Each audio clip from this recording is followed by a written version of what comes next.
नमस्कार, मैं हूं आपके साथ शिप्रा झा और आप देख रहे हैं देश का सबसे पहला समझाने वाला बुलेटिन खबर तो समझिए। इस प्राइम टाइम बुलेटिन में हम आपको दिन भर की सबसे चर्चित और असरदार खबरें दिखाते हैं और फिर उसे आसान भाषा में विस्तार से समझाते भी हैं। तो आइए सबसे पहले नजर डाल लेते हैं आज की 4 बड़ी खबरों पर शॉर्ट में और उसके बाद एक एक करके पूरी कहानी आपको समझाएंगे। आज बुलेटिन में सबसे पहली खबर जिसके बारे में हम बात करने वाले हैं वो होगी नीट छात्रा संवेदना की बायोलॉजिकल रिपोर्ट में क्या है, इसके बारे में आपको बताएंगे। दूसरी खबर होगी कहां चल रहा था जिम जिहाद का खेल और तीसरी खबर आपको बताएंगे शकील अहमद ने राहुल गांधी को लेकर क्या कहा, इसकी कहानी भी आपको समझाएंगे। और चौथी खबर होगी बिहार की राजनीति में कर्पूरी क्यों है जरूरी। इन सभी खबरों पर बातचीत होगी, लेकिन शुरुआत सबसे पहले पुलिस सूत्रों के अनुसार छात्रा की मौत मामले में फॉरेंसिक विभाग ने अपनी बायोलॉजिकल रिपोर्ट पुलिस को सौंप दी है और इस रिपोर्ट के मुताबिक छात्रा के अंडरगारमेंट्स में मेल स्पर्म की पुष्टि हुई है, यानी कि पोस्टमार्टम रिपोर्ट में सेक्सुअल हरासमेंट का समर्थन किया है। सवाल है आखिर दोषी कब होगा गिरफ्तार और क्या किसी को बचाने की कोशिश हो रही है। ये रिपोर्ट देखिए फिर खबर तो समझिए।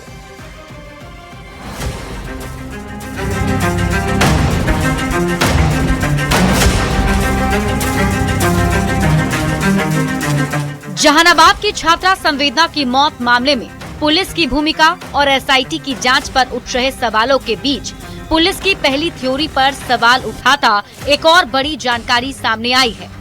पुलिस सूत्रों के अनुसार छात्रा की मौत मामले में फॉरेंसिक विभाग ने अपनी बायोलॉजिकल रिपोर्ट पुलिस को सौंप दी है। इस रिपोर्ट के अनुसार छात्रा के अंडरगारमेंट्स में मेल स्पर्म की पुष्टि हुई, यानी कि पोस्टमार्टम रिपोर्ट में सेक्सुअल हरासमेंट का समर्थन किया है। अब पुलिस को उस सस्पेक्ट को ढूंढना है जिसने छात्रा के साथ गलत किया है। इसके पहले पटना एम्स के फॉरेंसिक साइंस डिपार्टमेंट के एचओडी डॉक्टर विनय कुमार ने कहा था कि मामले की तह तक जाने के लिए गठित एसआईटी के सौंपे गए अधूरे दस्तावेजों के चलते एम्स पटना की मेडिकल जांच प्रक्रिया बुरी तरह प्रभावित हो रही है। Right from observation of the ये videograph of the postmortem procedure sir, forensic science laboratory report, क्योंकि आधे अधूरे डॉक्यूमेंट के बेसिस पे कुछ भी बोलना वही हाल हो जाएगा जैसे अश्वस्थामा हतोहंते का हो गया था। सवाल है क्या इन आरोपों में सच्चाई है कि पहले पुलिस किसी को बचाने में लगी थी और अब एसआईटी पूरे मामले की लीपापोती की कोशिश कर रही है। न्यूज़ 18 के लिए पटना से अमित कुमार और दानापुर से अमरजीत शर्मा के साथ ब्यूरो रिपोर्ट।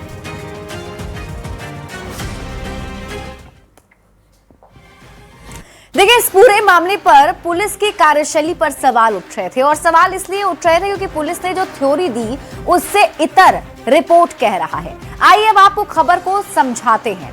देखिए, नीट छात्रा की मौत के मामले में सूत्रों के हवाले से अब एक बड़ी खबर सामने आई। खबर यह है, सूत्र बता रहे हैं कि फॉरेंसिक टीम ने पुलिस को बायोलॉजिकल रिपोर्ट सौंप दी है और ये जो रिपोर्ट सौंपी गई है उसमें सेक्सुअल हरासमेंट की बात है।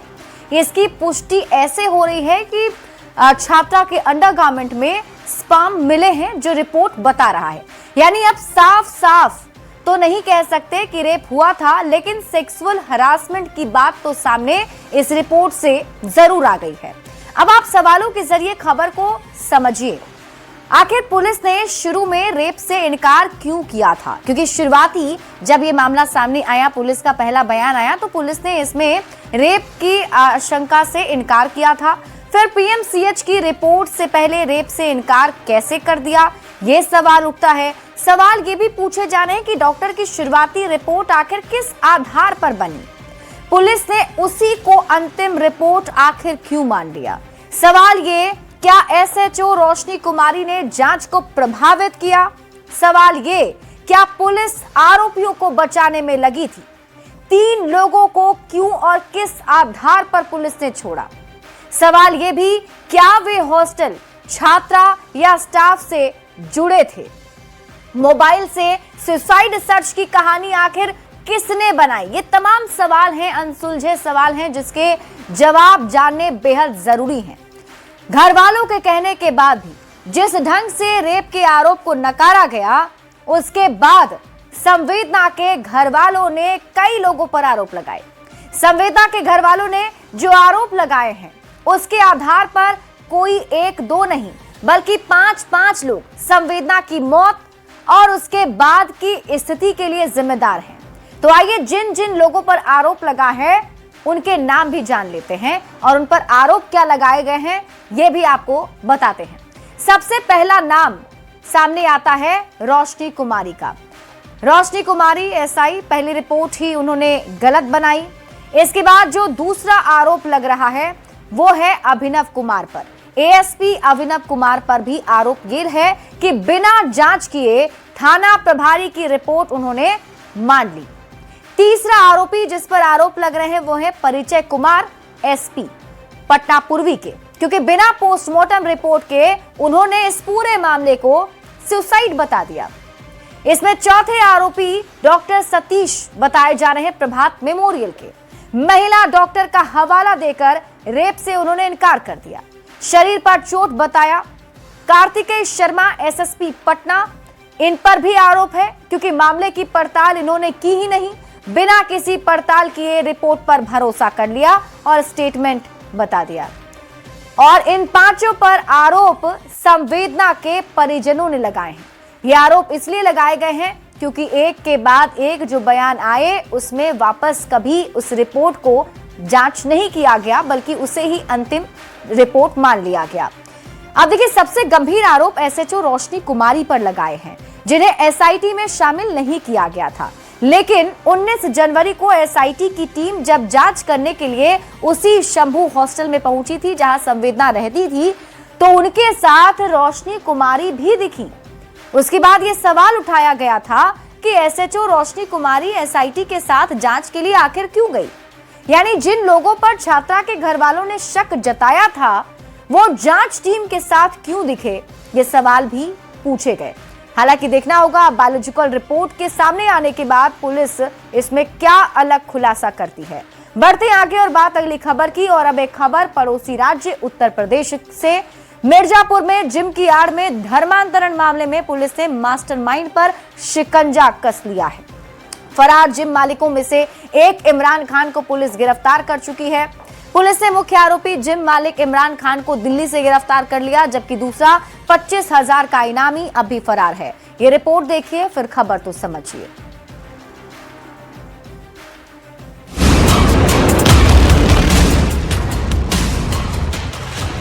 दोस्ती प्यार फिर धर्मांतरण का जाल।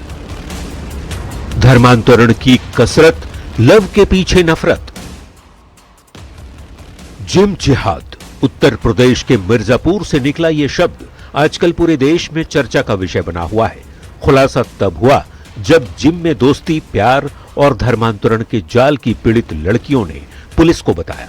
लड़कियों ने बताया कि मिर्जापुर में जिम की आड़ में ऐसा जाल बुना गया कि लड़कियां उसमें आसानी से फंस तो गई, लेकिन जब उन्होंने इस जाल से निकलने की कोशिश की तो वो फेल हो गई।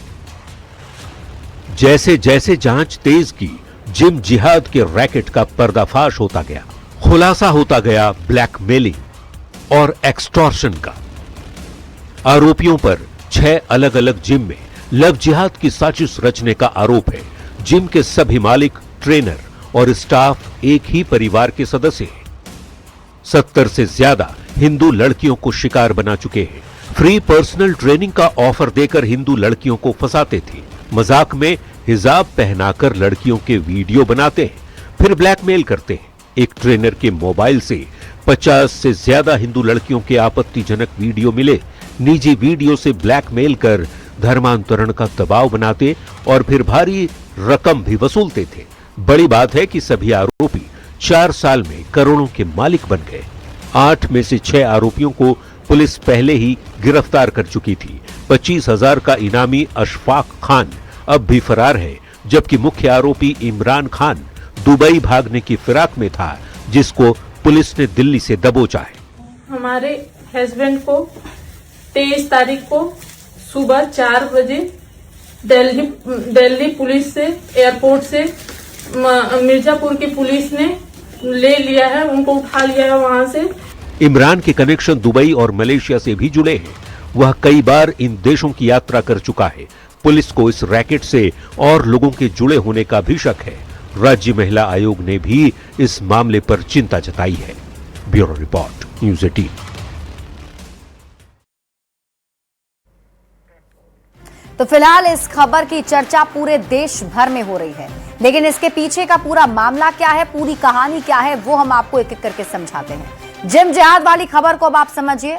मिर्जापुर में जिम के जरिए धर्मांतरण का खेल खेलने का आरोप लगा है, जिसमें यह कहा जा रहा है कि 6 अलग अलग जिम में लव जिहाद की साजिश रची जा रही थी। ये आरोप है। जिम के सभी मालिक, ट्रेनर और स्टाफ एक ही परिवार के सदस्य हैं। अब आप खबर तो समझिए कैसे खेलते थे जिम जिहाद का खेल। तो हिंदू लड़कियां जिम करने आती थी और उन्हें ट्रेनिंग के बहाने ये सभी उनसे दोस्ती करते थे। हिंदू लड़कियों को फ्री में पर्सनल ट्रेनिंग का ऑफर दिया करते थे। फ्री पर्सनल ट्रेनिंग के ऑफर से हिंदू लड़कियों को फंसाया करते थे। मजाक में हिजाब पहनाकर लड़कियों के वीडियो बनाते और फिर उसे ब्लैकमेल करते हैं। निजी वीडियो से ब्लैकमेल कर धर्मांतरण का दबाव बनाते और भारी रकम भी वसूला करते थे। जो लड़की विरोध करती उसका वीडियो वायरल कर देते थे। एक ट्रेनर के मोबाइल से 50 से ज्यादा हिंदू लड़कियों के आपत्तिजनक वीडियो मिले हैं। अब आप खबर तो समझिए। जिम जिहाद में कितनों को फंसाया? तो 70 से ज्यादा हिंदू लड़कियों को शिकार इन लोगों ने बनाया है। और इसका खुलासा कैसे हुआ? तो इसमें 2 पीड़ित लड़कियों ने पुलिस में जाकर शिकायत की। उन्होंने इसके लिए पूरी जानकारी पुलिस को दी। लेकिन अब जिम जिहाद वाले खुलासे से सुलगते सवाल क्या क्या हैं वो जान लीजिए। जिम जिहाद का नेटवर्क आखिर कहां तक फैला है, ये बड़ा सवाल है। सवाल ये भी, क्या विदेशों से भी इसकी फंडिंग होती रही है? सवाल ये, 4 साल में आरोपी आखिर कैसे बन गए करोड़पति? अब इस पूरे मामले की जांच पड़ताल पुलिस की टीम कर रही है। देखना होगा कब तक इस पूरे मामले का खुलासा किया जाता है और ये पता चलता है कि ये नेटवर्क आखिर कहां तक फैला हुआ है। बढ़ेंगे आगे। यूपी के मुरादाबाद की एक हिंदू लड़की के घर वालों का आरोप है कि कोचिंग से निकलने के बाद मुस्लिम लड़कियों ने उनकी लड़की को सड़क पर घेर लिया, बैग से बुर्का निकाला और जबरन उसे पहना दिया। पीड़ित के भाई ने दावा किया कि उसकी बहन को उन मुस्लिम लड़कियों ने इस्लाम कबूल करने का दबाव भी डाला। सीसीटीवी फुटेज आने के बाद सवाल खड़े होने लगे, ये चल क्या रहा है?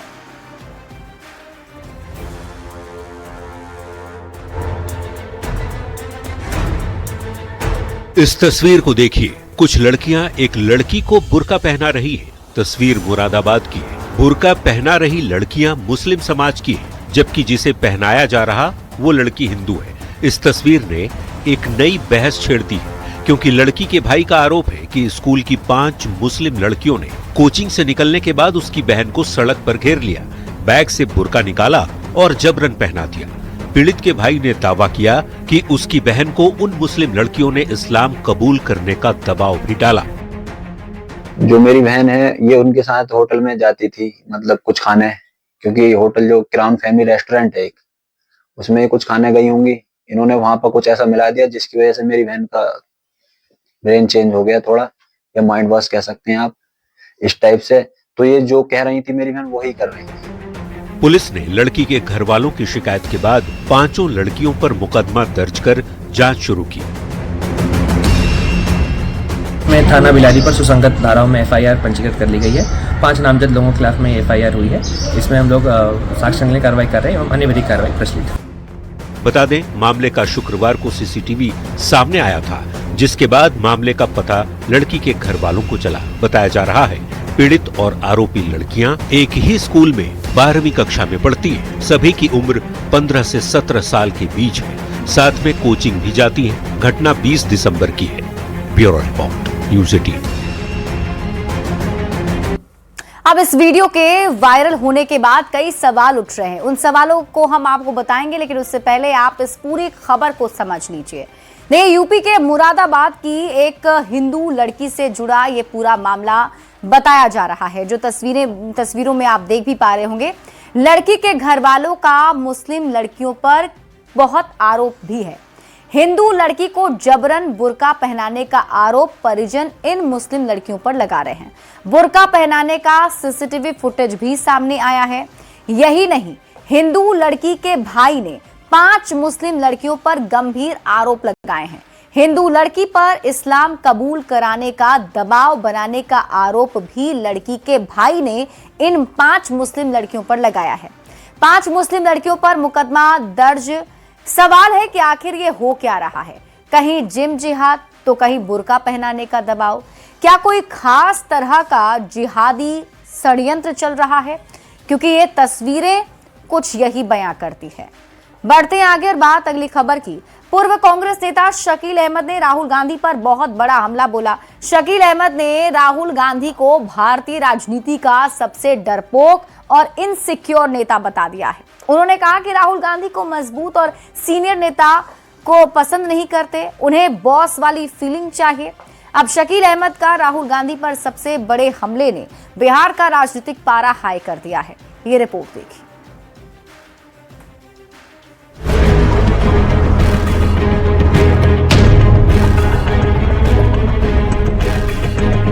कभी सोनिया गांधी के सबसे करीबी और कांग्रेस की कोर टीम का हिस्सा रहे और अब पार्टी छोड़ चुके पूर्व केंद्रीय मंत्री शकील अहमद ने राहुल गांधी पर ऐसा हमला बोला है जो सीधे कांग्रेस की लीडरशिप की जड़ें हिला सकता है। न्यूज 18 के एक्सक्लूसिव पॉडकास्ट में कांग्रेस के पूर्व नेता शकील अहमद ने राहुल गांधी को भारतीय राजनीति का सबसे डरपोक और इनसिक्योर नेता बता दिया।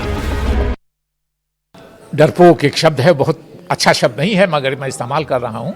अंग्रेजी में थोड़ा उसके लिए अच्छा शब्द है कि राहुल जी से ज्यादा इनसिक्योर पॉलिटिशियन मेरी नजर से।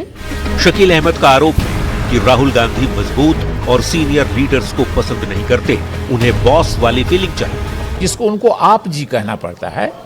He is not comfortable with. News 18 के पॉडकास्ट में शकील अहमद ने दावा किया कि कांग्रेस अध्यक्ष मल्लिकार्जुन खड़गे सिर्फ नाम के अध्यक्ष हैं, असली रिमोट तो राहुल गांधी के हाथों है। यही नहीं, पूर्व कांग्रेस नेता शकील अहमद ने राहुल के संविधान, SIR और मुस्लिम कार्ड को भी पूरी तरह फेल बताया है। राहुल जी अपने हाथ में एक संविधान की कॉपी लेके घूमते हैं, भाषण देते हैं। इधर नहीं देखा, बिहार रिजल्ट के बाद नहीं है। शकील अहमद ने न्यूज 18 के नोएडा दफ्तर में ये बयान दिया और सियासी माहौल गर्मा गया। नोएडा से करीब 1000 किलोमीटर दूर बिहार की राजधानी पटना में शकील अहमद के बयान से सबसे ज्यादा मिर्ची लगी बिहार कांग्रेस के नेताओं। नहीं होते, हेलीकॉप्टर से नीचे पांव उतरते नहीं है और आपको चाहिए राज्यसभा। तो कांग्रेस इस तरह की ब्लैकमेलिंग नहीं बर्दाश्त करेगी। बाकी जिसको जो अनर्गल प्रलाप। जबकि जेडीयू और बीजेपी के नेता कह रहे हैं कि शकील अहमद ने सच कहा। शकील अहमद साहब ने कांग्रेस पार्टी की कलई एक बार। निश्चित तौर पर राहुल गांधी एक नॉन सीरियस, नॉन पॉलिटिकल नेता हैं, जिनके नेतृत्व में कांग्रेस गर्त में चली गई। एक और राहुल गांधी संविधान और SIR के मुद्दे पर माहौल बनाने की कोशिश करते हैं, दूसरी ओर कभी उनकी पार्टी से जुड़े रहे बड़े नेता ने ही उनके दावे की पोल खोल दी है।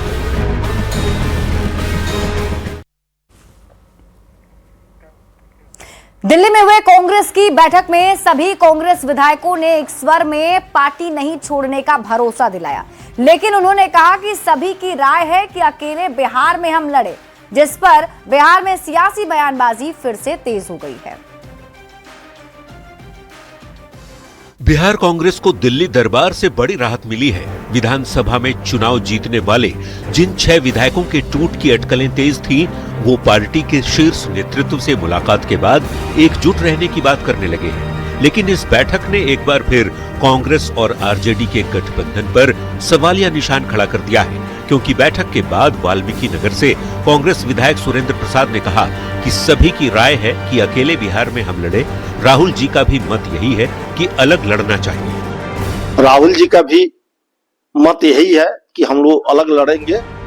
तो सवाल है कि क्या बिहार में कांग्रेस आरजेडी से पूरी तरह किनारा करने का मूड बना चुकी है? बूथ स्तर से लेकर प्रदेश स्तर तक हम अपनी कमेटी मजबूत करने जा रहे हैं, अपना संगठन मजबूत करने जा रहे हैं। आरजेडी के नेता कांग्रेस नेताओं को इस तरह के बयान से बचने की नसीहत दे रहे हैं।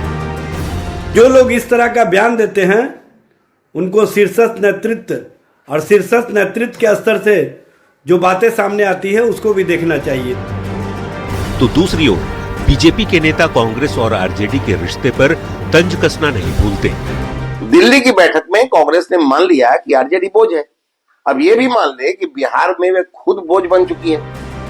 बिहार विधानसभा चुनाव में करारी हार के बाद कांग्रेस की बैठकों में पहले भी आरजेडी से अलग चलने की बातें होती थी। सवाल है कि क्या बिहार में कांग्रेस आरजेडी का गठबंधन टूट चुका है, बस ऐलान की औपचारिकता ही बची है। न्यूज़ 18 के लिए पटना से रवि एस नारायण के साथ ब्यूरो रिपोर्ट। आज भारत रत्न जननायक कर्पूरी ठाकुर की जयंती है। कर्पूरी ठाकुर की 102वीं जयंती पर श्री नीतीश कुमार ने पटना में उन्हें श्रद्धांजलि दी, जबकि प्रधानमंत्री नरेंद्र मोदी और बीजेपी अध्यक्ष नितिन नवीन ने दिल्ली में उन्हें नमन किया और उन्हें याद किया। इसके अलावा बिहार विधानसभा में नेता प्रतिपक्ष तेजस्वी यादव ने भी श्रद्धांजलि देते हुए सरकार पर निशाना साधा। श्रद्धांजलि अर्पित कर रहे हैं। विनम्र श्रद्धांजलि।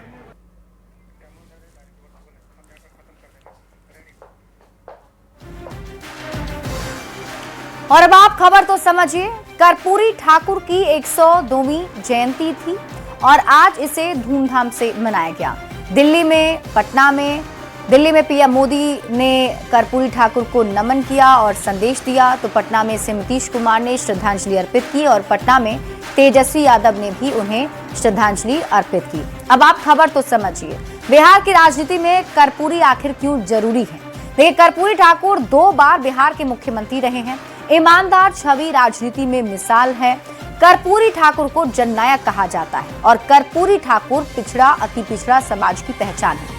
कर्पूरी ठाकुर ने पहली बार पिछड़ा वर्ग को आरक्षण दिया। मुख्यमंत्री रहते हुए भी उनके चैम्बर में गरीबों की भीड़ लगी रहती थी। कर्पूरी ठाकुर की बात कर नेता खुद को पिछड़ा वर्ग से जोड़ते हैं और यही वजह है कि उन्हें सबके सामने माना भी जाता है। बिहार में पिछड़ा अति पिछड़ा वर्ग का महत्व अब आप समझिए। ओबीसी की संख्या की बात करें 27.12%, ईबीसी 36.01% है और कुल हो जाता है 63% से अधिक, यानी इतना बड़ा वोट बैंक पिछड़ा अति पिछड़ा समाज का है। खबर तो समझिए। बिहार की राजनीति में कर्पूरी ठाकुर क्यों जरूरी हैं? तो बिहार की आधी आबादी से ज्यादा अकेले पिछड़ा अति पिछड़ा वर्ग की आबादी है और इतना बड़ा पिछड़ा अति पिछड़ा वर्ग कर्पूरी ठाकुर को अपना नायक मानता है। पिछड़ा अति पिछड़ा वर्ग का समर्थन जिसे मिल गया उसकी ही सरकार बनती है। तो लोकसभा चुनाव के पहले केंद्र सरकार ने कर्पूरी ठाकुर को भारत रत्न दिया और बिहार की सभी पार्टियां कर्पूरी जयंती पर कार्यक्रम करती है। नेता कर्पूरी ठाकुर के बताए रास्ते पर चलने का दावा करते हैं। आज भी प्रासंगिक हैं कर्पूरी ठाकुर के विचार, ये कहा जाता है।